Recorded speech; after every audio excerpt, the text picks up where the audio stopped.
populated civilian areas to conduct military operations. NTD's Daniel Monahan has the story, including comments from War Secretary Pete Hegseth and President Trump. CENTCOM says the Iranian regime has been launching one-way attack drones and ballistic missiles from civilian areas and cities including Dezful, Isfahan, and Shiraz.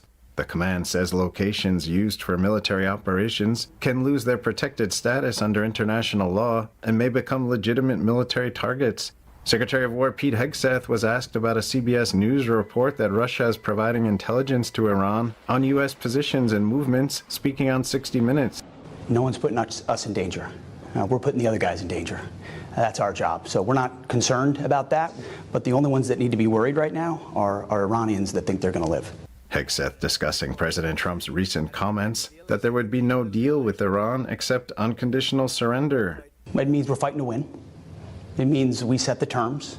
We'll know when they're not capable of fighting. There'll be a point where they'll have no choice but to do that. Whether they know it or not, they will be combat ineffective. They will surrender. Hegseth saying the fight with Iran was never meant to be fair. Our capabilities are overwhelming compared to what Iran's are. And frankly, when you combine our Air Force with the Air Force of the Israeli Defense Forces, it's the two most powerful air forces in the world. Asked about the possibility of U.S. boots on the ground, Hegseth saying the administration will not discuss operational limits publicly. We're willing to go as far as we need to in order to be successful. We want the Iranians guessing and second guessing and triple guessing what we might be willing to do because under President Trump, we just might. And they need to factor for that. Meanwhile, the Israeli military yesterday saying it attacked the headquarters of the Iranian Revolutionary Guard Corps' aerospace force in Tehran. Israel also says 2 Israeli soldiers have been killed at the country's northern border with Lebanon. Israel's military chief of staff warning yesterday the Iran war could take a long time. Right now, we need to show perseverance and patience.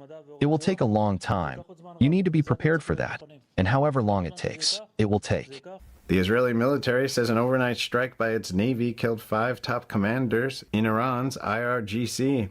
It said they served in the Quds Forces Palestine and Lebanon Corps and were involved in funding, arming, and providing intelligence to terror groups Hezbollah and Hamas.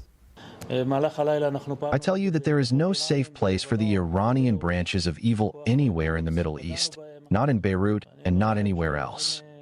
And huge fires burned in Iran's capital yesterday in the aftermath of Israeli attacks on oil infrastructure. Israel struck 4 oil storage tankers and a petroleum transfer terminal overnight. Israel's military said the oil depots were being used by Iran's military for fuel to launch missiles. President Trump says the timing of ending the war with Iran will be decided with input from Israeli Prime Minister Benjamin Netanyahu. Trump says the 2 leaders are in close contact. Daniel Monahan, NTD News. Secretary of State Marco Rubio delivered remarks today at the U.S. hostage and wrongful detainee flag-raising ceremony.